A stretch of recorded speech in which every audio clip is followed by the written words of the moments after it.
What's up guys, Robert here.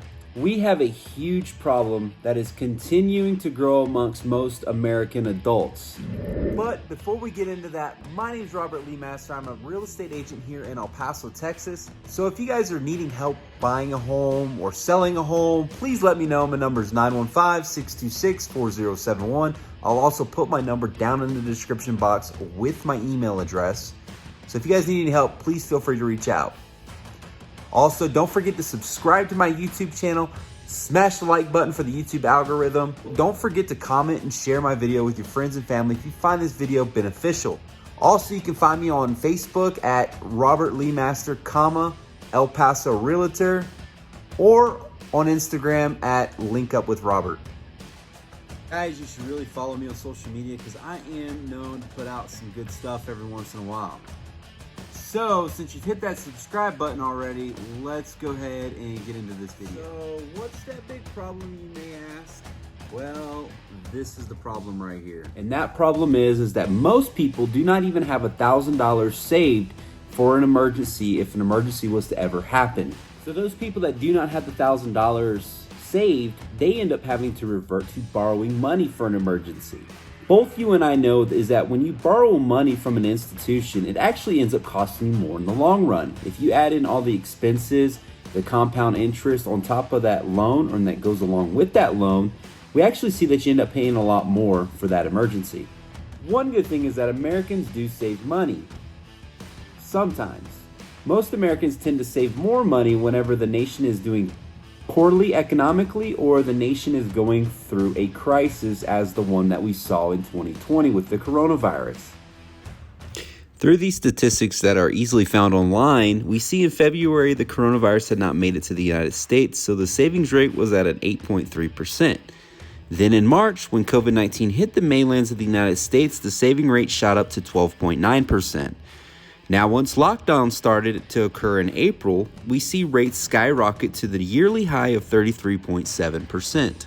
So yeah, guys, the 33.7% savings rate last year probably had a lot to do with, Americans having to stay home to work, Americans not having to go out to eat as much because the restaurants are shut down. And then obviously, if you're going to be staying at home so much and being on lockdown, you're not going to use as much gas. So might that be some of where the 33% came from? Absolutely yes. Was it all of it? No. I think if we look back through history, even at the 2006 crash, when the economy crashed and we went through a recession last time, we see the exact same thing. Americans tend to save more money when the economy is doing very poorly or there's a crisis in the United States. So most Americans are very bad at saving money. But what it really comes down to is us as an individual, whether or not we're going to actually change our spending habits and save as much money as we can with the limited amount that we actually make.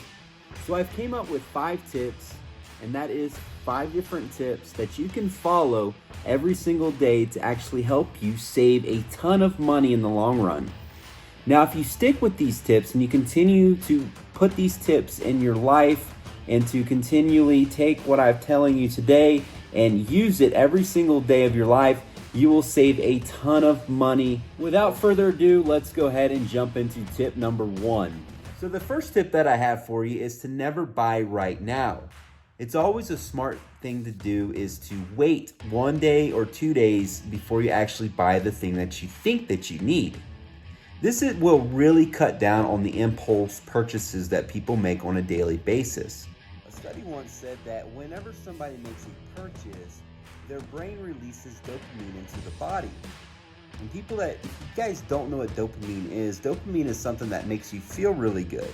So scientists did this study and they found that dopamine was actually released during the anticipation of buying something.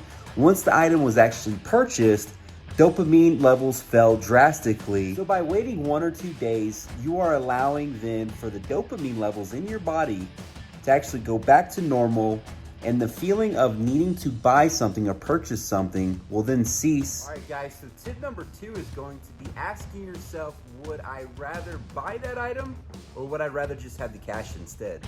Thinking about this will actually help you a lot when it comes to prioritizing what is important to you and what is not important to you. What you actually need compared to what you really don't need. All right, guys, I'd like to give you a little bit of an example of what I'm talking about here. So if I look right here, I have this pair of Oakley sunglasses, right?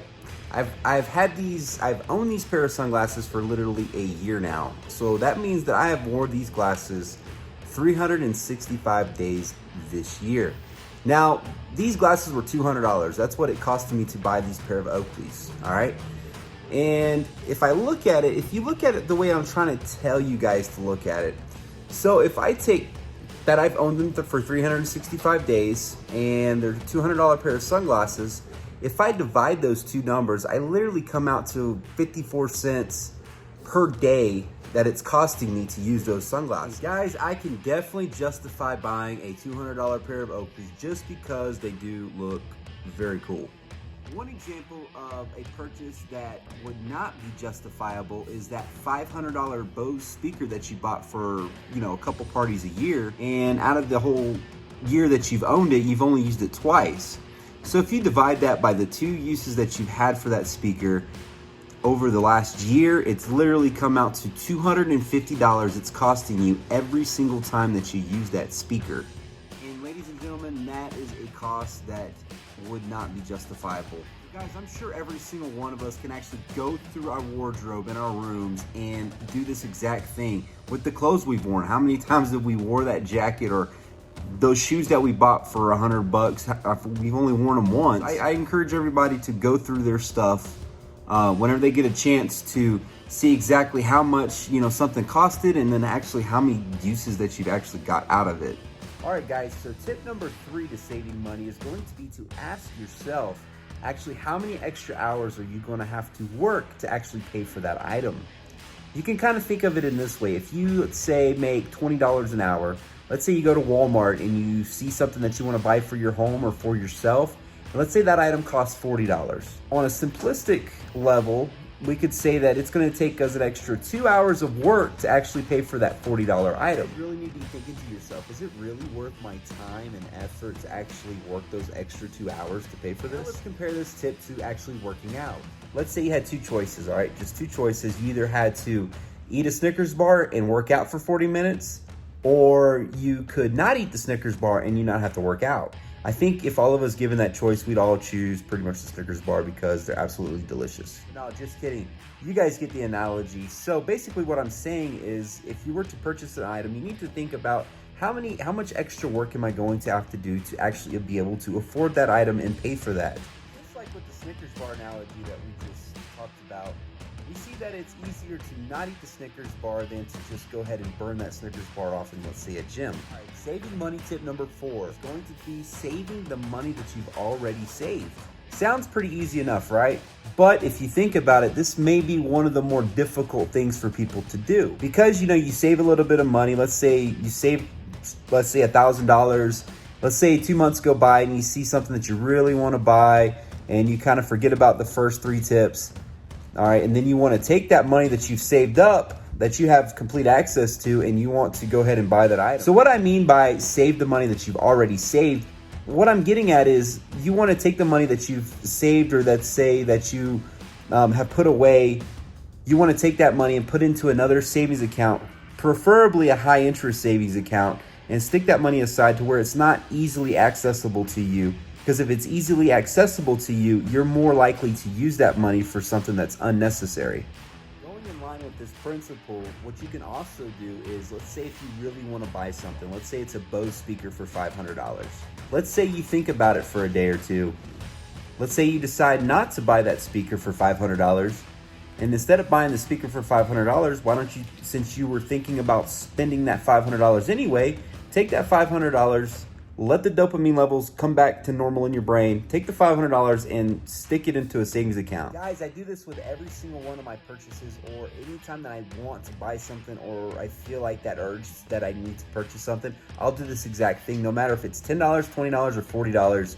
If I decide not to purchase that item, I then take that money that I was going to spend for that purchase anyway and transfer it to another savings account that is not easily accessible to me. And then just reiterating my point of view on this, that you want a savings account that's not easily accessible, like you just can't go in there with a card and make a withdrawal from the ATM.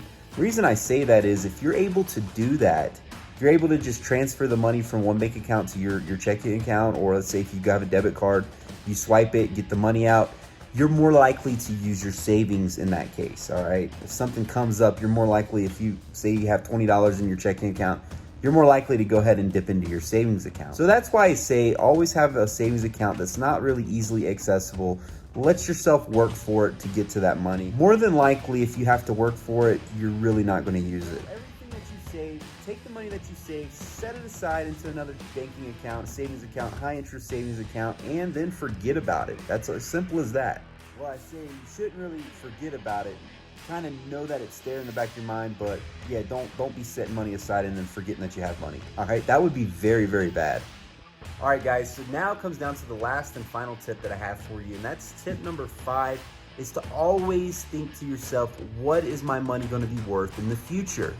So we all know that money well invested will actually grow over time.